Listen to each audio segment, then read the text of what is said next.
Bonjour à tous et bienvenue sur la tribune de Coruscant pour cette nouvelle vidéo de review dans laquelle je vais vous parler du roman Horizon Funèbre ou Midnight Horizon, écrit par Daniel José Holder. Il s'agit du roman jeune adulte de la vague 3 de la phase 1 de la Haute République et qui se passe de façon concomitante, on va dire, avec la chute de l'étoile. D'ailleurs, je vais le dire tout de suite, il vaut mieux avoir lu la chute de l'étoile avant celui-ci pour 2-3 petits détails quand même qui sont assez importants. Comme d'habitude, je vais commencer avec une partie sans spoilers dans laquelle je vais vous donner mon avis global sur ce roman.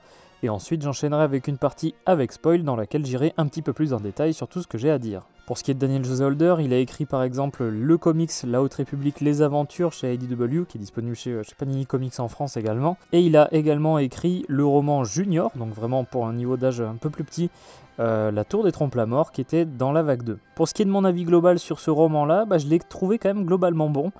Même si au tout début, j'étais pas forcément très emballé par l'histoire, c'était pas très prenant. Sur vraiment le tout début du roman, mais au fur et à mesure que l'intrigue avance, je trouve que c'est de plus en plus appréciable et on a vraiment un final assez fort, assez impactant.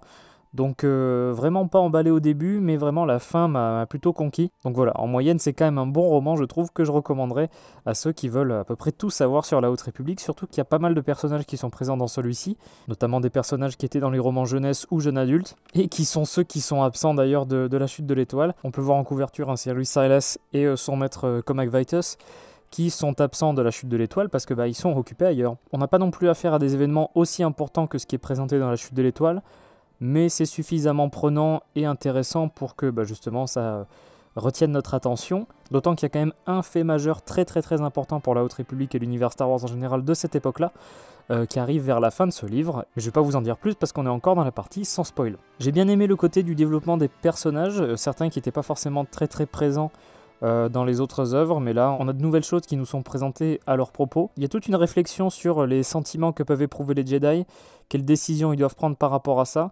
Il y a deux, trois personnages qui sont en rapport avec ce dilemme-là au sein des Jedi. Au gré de l'histoire, on en apprend davantage à propos d'un des personnages de la Haute République, et ça travaille toute cette réflexion sur vraiment l'attachement, les sentiments amoureux que peuvent éprouver les Jedi.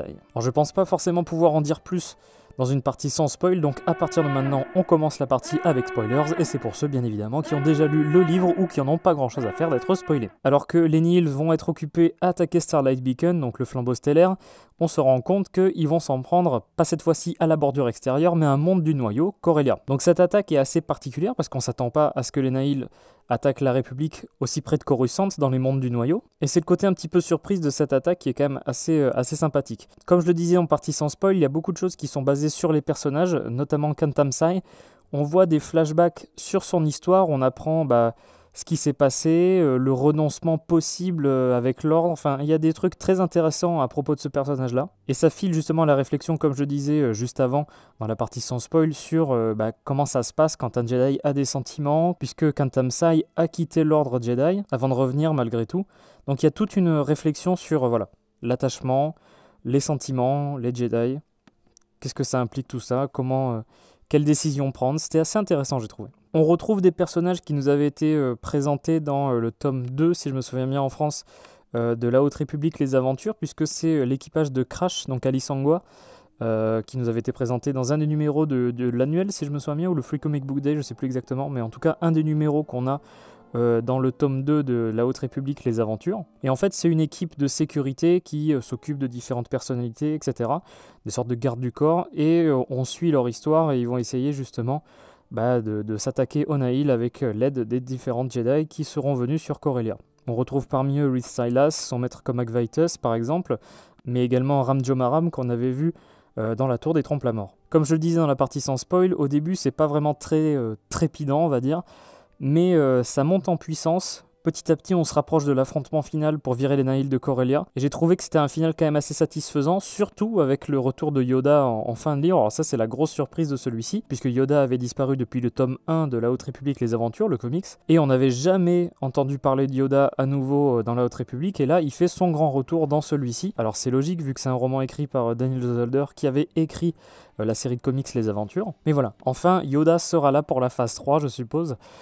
Puisqu'il est de retour ici pour affronter les Nihil sur Corellia. Il y a pas mal de clins d'œil d'ailleurs à Solo, puisqu'on revoit l'espèce de Proxima qui est dans les bas-fonds en fait, de Corellia, donc il y a pas mal de liens avec tout ça. Ce qui fait qu'on retrouve l'ambiance de Corellia qu'on a vu dans Solo Star Wars Story.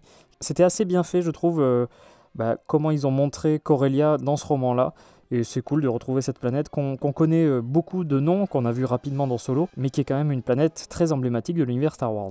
Alors par contre, attention, gros spoil pour la chute de l'étoile, Comac Vitus avait un lien très particulier avec Orla Jareni, et il ressent la mort d'Orla, qui a lieu dans la chute de l'étoile, alors qu'ils ne sont pas au même endroit, et justement, le livre prend en compte que vous savez déjà qu'Orla est morte, ou en tout cas ça vous l'apprend comme ça. Donc c'est assez particulier et c'était assez logique parce que je me demandais justement quand elle était morte dans la chute de l'étoile, est-ce que comme Vitus qui a un lien très particulier avec elle, comme on a pu le voir dans Into the Dark de Claudia Gray, est-ce qu'il allait avoir une réaction particulière puisqu'on l'avait pas vu dans la chute de l'étoile et j'ai pas été déçu à ce sujet. Comac était vraiment très proche d'Orla Jareni et ça n'a pas été oublié par l'auteur. Alors le petit problème qu'il pourrait y avoir par rapport à ce roman là, c'est que ça se repose quand même pas mal sur les autres œuvres de Daniel José Holder. Un peu le même problème qu'il y avait sur la chute de l'étoile d'ailleurs. On a vraiment une vague 3, je pense, qui se repose un petit peu trop sur les autres œuvres qui ne sont pas du même domaine que celle-ci. Par exemple, là, le jeune adulte, on retrouve Reese comme Vitus. Donc ça, c'est des personnages qui sont issus de cette saga, on va dire, dans la Haute République. Mais il y a beaucoup de choses qui nous étaient présentées, par exemple, dans les romans juniors ou dans les comics adventures, qui sont quand même importants pour certains aspects, en tout cas, de ce roman-là. Je pense que quelqu'un qui n'aurait pas lu les comics ou les romans juniors serait pas forcément perdu, mais disons que une partie de l'événement et de la qualité de ce roman-là est le résultat justement de ce qui a été présenté dans les autres œuvres et qui ne sont pas forcément que les romans jeunes adultes. Donc c'est un défaut sans l'être vraiment, mais on a un petit peu ce travers-là sur cette vague 3 qui cherche à un petit peu tout conclure, tout regrouper dans les intrigues finales de cette phase 1. Donc voilà, c'est à peu près tout ce que j'avais à dire sur ce roman Midnight Horizon, Horizon funèbre en français, de Daniel José Holder. J'espère que cette vidéo de review vous aura plu. Si c'est le cas, n'hésitez pas à laisser un like, à commenter aussi pour donner votre avis sur ce roman. N'hésitez pas également à vous abonner à la tribune de Coruscant si ce n'est pas déjà fait et activer les notifications si vous ne voulez pas rater les prochaines vidéos, dont les reviews de la Haute République. On se retrouvera très vite pour de futures vidéos, à bientôt et que la force soit avec vous.